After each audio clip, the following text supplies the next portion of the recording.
Assalamualaikum sahabatku semua, berjumpa lagi dengan saya Muhammad Iqbal di channel Alikna Family. Sahabatku, di dalam Islam suatu dakwah itu ada batasan dan caranya yang harus dilakukan. Yang pertama yaitu dakwah tidak boleh dilakukan dengan cara paksaan. Ya, karena memang Islam itu agama yang rahmatan lil alamin, yang merupakan rahmat bagi seluruh alam. Maka dari itu dakwah harus dilakukan dengan cara berkasih sayang, dengan cara yang baik, dengan cara yang damai. Di dalam surah Al-Baqarah, sahabatku, dijelaskan la ikraha fid din, ya. Tidak ada paksaan di dalam agama. Maksudnya apa? Maksudnya Islam itu tidak pernah memaksakan orang lain untuk masuk ke dalam agamanya. Ya. Jadi siapa yang mau masuk, memang dia masuk ke dalam Islam dengan cara yang senang, dengan cara sukarela, dan karena memang itu pilihannya sendiri. Nah, ayat ini sahabatku semua mau kita lihat prakteknya, implementasinya, dan wujudnya di dalam penyebaran dakwah Islam di Indonesia. Kita melihat Islam ketika masuk ke Indonesia, dia menjadi suatu agama yang dipegangi dan menjadi banyak pengikutnya. Sebagaimana kita ketahui bahwa Indonesia ini merupakan salah satu negara dengan agama Islam yang banyak di dunia. Kita melihat beberapa poin sahabatku semua tentang islamisasi atau proses masuknya Islam ke Indonesia. Bagaimana orang cara memeluknya. Yang pertama, sahabatku semua, yaitu dengan cara orang-orang Islam yang menyebarkan agamanya dengan dakwah bilhal. Ya. Kita lihat begini, agama Islam itu orang-orang Islam yang menyebarkannya itu melalui jalur perdagangan. Di zaman dahulu, terutama di abad ke-18 juga, itu orang-orang yang berdagang, beragama Islam, masuk ke wilayah Nusantara. Mereka memiliki kekuatan politik yang kuat dan juga memiliki kebahagiaan, kesuksesan di dalam bisnis. Rata-rata orangnya kaya. Maka dari itu, orang-orang pribumi yang ada pada saat itu merasa wow gitu ya. Mereka melihat mengapa ini orang Islam kok bisa bisnisnya itu bagus, berjalan lancar, dan juga orangnya kaya-kaya, dan juga memiliki sistem politik yang kuat. Maka dari itu, mereka memiliki keinginan tentang bagaimana cara orang-orang Islam ini melakukan bisnis. Maka dari itu orang-orang Islam, ulama-ulama yang datang ke Nusantara pada saat itu, mereka melakukan dakwahnya dengan cara memberikan ajaran, wejangan tentang bagaimana Islam mengajarkan cara berdagang dan bagaimana Islam mengajarkan tata cara tentang hukum-hukum yang ada di dalam perdagangan atau bagaimana bisnis itu bisa berjalan dengan lancar. Maka dari itu sahabatku, Islam ini akan membawa kebaikan. Dan kebaikan itu sudah terbukti ketika orang-orang non-muslim yang ada di Nusantara pada saat itu ikut masuk Islam. Ya, mengapa sahabatku semua bisa terjadi demikian? Karena Islam sejak datang ke Nusantara, ya, Nusantara itu memiliki suatu perubahan di mana yang dahulunya itu menjadi keterbelakangan ketika datang orang Islam, Islam membuat Nusantara itu menjadi suatu tempat perdagangan yang terbuka dan menjadi suatu titik peradaban yang besar. Kita juga bisa melihatnya seperti yang ada di Kerajaan Samudra Pasai ya, yang pada saat itu orang-orang kalau mau berbisnis, pelabuhan-pelabuhan tempat orang mau berdagang atau juga orang mau menuntut ilmu, bagi tanah-tanah Melayu, penduduk Melayu mereka datangnya ke Samudra Pasai. Oke, itu yang pertama sahabatku semua. Yang kedua sahabatku semua, contohnya, Islam ini memberikan suatu pandangan yang baik ketika dia menyentuh tanah Nusantara atau wilayah tanah Melayu, gitu ya. Dijelaskan di dalam disertasi yang ditulis oleh Profesor Dr. Said Muhammad Naqib Al-Atos. Beliau menjelaskan suatu tulisan dari naskah-naskah teks Melayu yang ditulis oleh Syekh Hamzah Fansuri. Beliau menjelaskan betapa ini tulisan di dalam bukunya itu merupakan Melayu yang modern. Kenapa? Karena sebelumnya tulisan-tulisan Melayu yang ada di tanah Nusantara itu tidak menggambarkan suatu wujud keilmuan yang baik. Karena suatu wujud kehidupan di dalam naskah Melayu yang kuno itu hanya menjelaskan suatu tulisan yang dia itu berasaskan estetika atau juga berasaskan hanya tentang puisi-puisi atau tentang bagaimana cara memuji-memuji para penguasa-penguasa yang ada pada saat itu.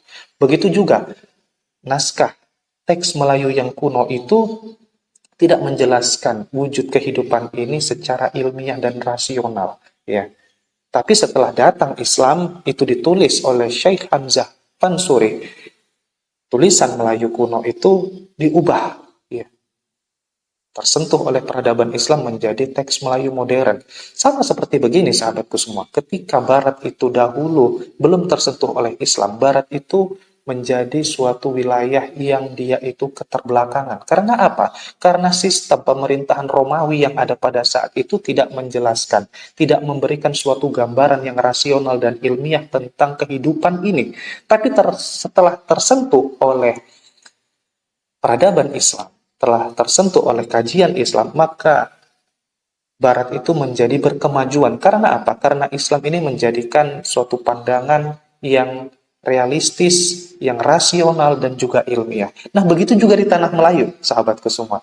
Ketika naskah-naskah Melayu kuno itu tidak menjelaskan bagaimana kehidupan dunia ini secara utuh, ya, maka Islam menjelaskan bahwa kehidupan dunia ini adalah kehidupan yang nyata. Maka dari itu, manusia diberikan ruh untuk menjelaskan, untuk berusaha bagaimana dari kehidupan yang nyata ini manusia nanti akan menjalani kehidupan yang lebih nyata dan kekal, yaitu di akhirat. Sementara, sahabatku semua, naskah teks Melayu kuno itu hanya menjelaskan kehidupan ini sebagai kehidupan yang fata morgana, kehidupan yang dia hanya seperti khayalan, begitu. Maka ketika Syekh Hamzah Pansuri menjelaskan tentang peradaban-peradaban Islam, menjelaskan tentang suatu ajaran Islam, maka teks Melayu modern yang ada, yang dijelaskan oleh Syed Muhammad Naqib Al-Attas itu memberikan penjelasan bahwa Islam akan menjadi suatu peradaban yang besar, dan juga memberikan suatu konsep ilmiah yang jelas ketika sudah masuk ajaran Islam.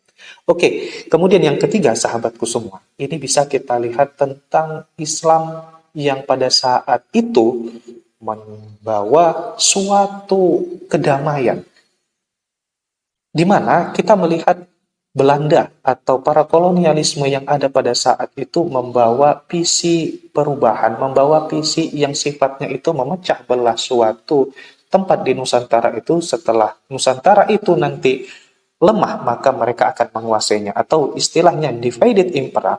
Tapi Islam justru pada saat itu membuat suatu proses kristalisasi yang pada akhirnya Islam itu akan menjadi suatu etnis, suatu bangsa, menjadi suatu suku yang menjadi asas bagi orang-orang Nusantara pada saat itu untuk melawan kolonialisme. Seperti kita lihat kalau di tanah Sumatera ini ada istilah Al-Wasliyah, ya. Dia itu prosesnya menyatukan. Kenapa? Karena kolonialisme yang ada pada saat itu prosesnya untuk memecah belahkan, ya. Maka sahabatku semua, orang-orang non-muslim yang ada di Nusantara pada saat itu, mereka berbondong-bondong memeluk Islam dengan tujuan agar mereka bersatu, agar mereka bisa melawan suatu proses imperialisme atau kolonialisme yang datang dari barat pada saat itu. Baik sahabatku semua, kemudian yang keempat, kita bisa melihat proses masuknya Islam di Indonesia itu dari jalur tasawuf. Kita melihat begini, tasawuf itu mengajarkan suatu proses kesederhanaan dan juga ajaran-ajaran Islam itu yang sangat mudah diterima oleh akal manusia pada saat itu. Nah, itu membuat orang-orang non-muslim yang ada di Nusantara pada saat itu memiliki keinginan kuat untuk memeluk agama Islam. Ya, sahabatku semua. Berbeda mungkin dengan suatu ajaran yang dia itu mengenal kasta, atau dia dengan proses suatu jalan yang sulit, maka itu tidak mudah untuk diterima oleh orang-orang Nusantara pada saat itu. Nah, kita lihat dalam sistemnya seperti Syekh Hamzah Pansuri, ya, atau Syekh Lemah Abang, ya, yang ada di Jawa. Mereka ini mendakwahkan Islam dengan cara yang sangat simpel, dengan cara yang sederhana, karena memang orang-orang non-muslim yang ada di Nusantara pada saat itu merupakan orang-orang dalam proses perubahan, orang-orang yang masih hidupnya dalam konsep yang sederhana begitu. Kemudian yang kelima sahabatku semua, kita bisa melihat dalam proses islamisasi di Indonesia ini dari proses pendidikan ya. Tidak ada paksaan karena memang mendidik itu adalah proses yang sangat murni, yang sangat suci untuk membuat orang berada pada kebenaran ya. Kalau di Aceh kita bisa melihat namanya munasah, kalau di Minangkabau namanya surau, tapi kalau di Aceh, kalau di Jawa itu namanya pesantren. Nah, dari pendidikan ini sahabatku semua, ini ada suatu proses di mana Islam yang nanti akan dipeluk oleh orang-orang Nusantara itu tidak hanya kuat dari sisi kuantitas, tapi juga kuat dari sisi kualitasnya. Menunjukkan apa? Menunjukkan bahwa orang yang ada pada saat itu yang beragama Islam bukan hanya dilihat dari sisi nominalnya, melainkan dari sisi kekuatan dan kepahamannya terhadap Islam dan kecintaan mereka terhadap agama Allah. Ya. Nah, sahabatku semua, mungkin yang 5 poin ini bisa menjadi suatu contoh, menjadi ajaran bagi kita bahwa Islam itu tersebarkan di Nusantara ini sebagai suatu agama yang membawa perdamaian, yang dia tidak ada sedikit pun paksaan bagi orang-orang yang mau memeluknya. Baik sahabatku semua, ini sekian dari saya. Terima kasih. Assalamualaikum warahmatullahi wabarakatuh.